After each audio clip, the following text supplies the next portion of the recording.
सुप्रभात मेरे प्यारे बच्चों। आज हम हिंदी की कक्षा में व्याकरण का पहला पाठ शुरू करने जा रहे हैं। पहला पाठ है हमारा भाषा, लिपि और व्याकरण।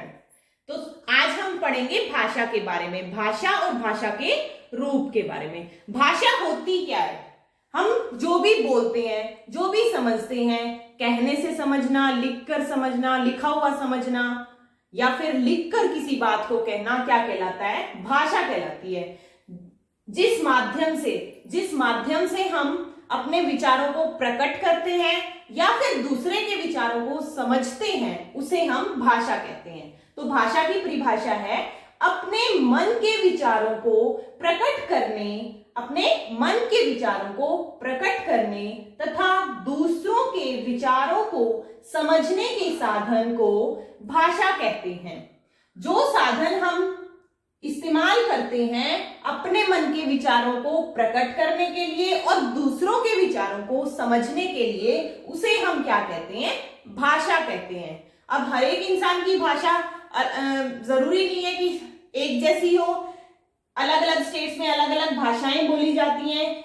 और इसके रूप कैसे हैं? अब भाषा के 3 रूप हैं: मौखिक भाषा, लिखित भाषा, सांकेतिक भाषा। सबसे पहले मौखिक भाषा।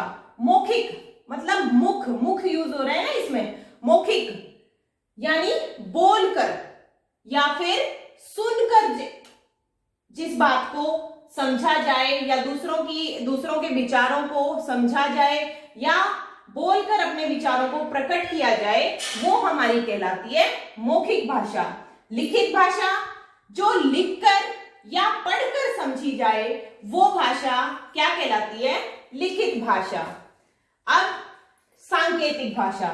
सांकेतों के द्वारा मतलब इशारों के द्वारा कोई बात समझाई जाए। जैसे यातायात में जो ट्रैफिक पुलिस होती है वो समझाती है अपने इशारों से कि लेफ्ट साइड वाला रोड रन करेगा, ये व्हीकल्स रन करेंगे, इस तरह से। तो अपने इशारों से समझाना किसी भी बात को, तो वो क्या कहलाती है? सांकेतिक भाषा। तो सांकेतिक भाषा के लिए कोई भी किसी और रूप की या संकेतों को नहीं पढ़ाया जाता, इसलिए इसको व्याकरण में नहीं लिया गया है। तो हम आगे जो पढ़ेंगे तो मौखिक भाषा और लिखित भाषा के बारे में ही पढ़ेंगे। अब सबसे पहले भाषा का रूप मौखिक भाषा जो है उसको हम डिस्कस करेंगे। मौखिक भाषा मतलब मैं बोल रही हूं आपको, इस बोर्ड को ना दिखाऊं, मैं सिर्फ बोल के सारी बातें बताऊं और फिर आप समझ जाओ। मेरा बोलकर अपने विचारों को बताना और आपका सुनकर, बोलना और सुनना किससे रिलेट करता है? मौखिक भाषा से। मौखिक भाषा में कौन से हैं कौशल? बोलना और सुनना। बोलकर अपने विचारों को प्रकट करना और सुनकर किसी बात को समझना क्या कहलाती है? मौखिक भाषा कहलाती है। अपने विचारों को बोलकर व्यक्त करना और सुनकर समझना क्या कहलाती है? मौखिक भाषा कहलाती है। जैसे फोन पे हम बात करते हैं, ना किसी का चेहरा दिखता है, वीडियो कॉल में तो दिख जाता है, लेकिन फिर भी जो आवाज बोलते हैं उसको ही समझते हैं हम। उसी को समझने की, वो लिख के तो नहीं दिखाते ना कि मैं ये बोल रहा हूं, दोनों काम तो नहीं करते हैं ना। तो इसी तरह से दूरदर्शन, टीवी जो देखते हैं हम, टीवी को क्या बोलते हैं? दूरदर्शन, दूर से दर्शन। रेडियो सुनते हैं हम, उसमें भी लिख के नहीं दिखाया जाता हमें। तो इस तरह से ये इनमें क्या यूज होता है, क्या इस्तेमाल किया जाता है? मौखिक भाषा का इस्तेमाल किया जाता है। अगला है लिखित भाषा। अगला रूप है भाषा का लिखित भाषा, लिखकर समझाना। अब मैं आपको बोल के नहीं बताती, मैं कहती हूं कि ये रीड आउट करो। बस मैंने ये चार्ट सेंड कर दिया आपके पास कि हाँ इसको पढ़ो और समझो। तो मैंने अपने विचार कैसे दिखाए हैं? लिखकर।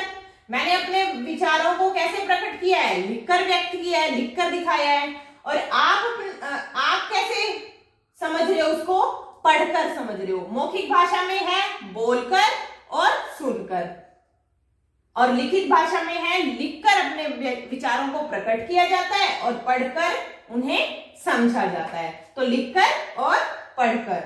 जैसे लिखित भाषा के कौन से एग्जाम्पल है? जैसे पत्र, जैसे कोई पत्र आता है आपके पास, तो वो जो अगले ने जिसने पत्र भेजा है उसने अपने विचार कैसे प्रकट किए हैं? लिखकर, और आप उसको समझ कैसे रहे हो? पढ़कर।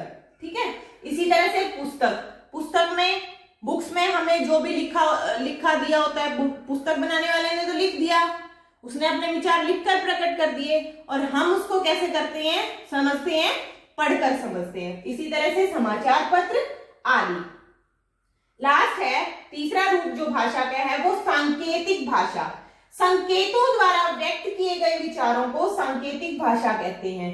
जो भी संकेत मतलब इशारे से कोई बात समझाई जाए वो क्या कहलाता है? सांकेतिक भाषा कहलाती है। इशारों से बात समझाई जाए, अपने विचार व्यक्त किए जाए और उन्हीं इशारों को ही देख के हम समझें उस बात को, वो क्या कहलाती है? हमारी सांकेतिक भाषा। इसमें भाषा का कोई भी कौशल इस्तेमाल नहीं होता, इसलिए इसको व्याकरण में अध्ययन नहीं किया जाता। इसका हम आगे व्याकरण में सिर्फ लिखित भाषा और मौखिक भाषा का ही अध्ययन करेंगे।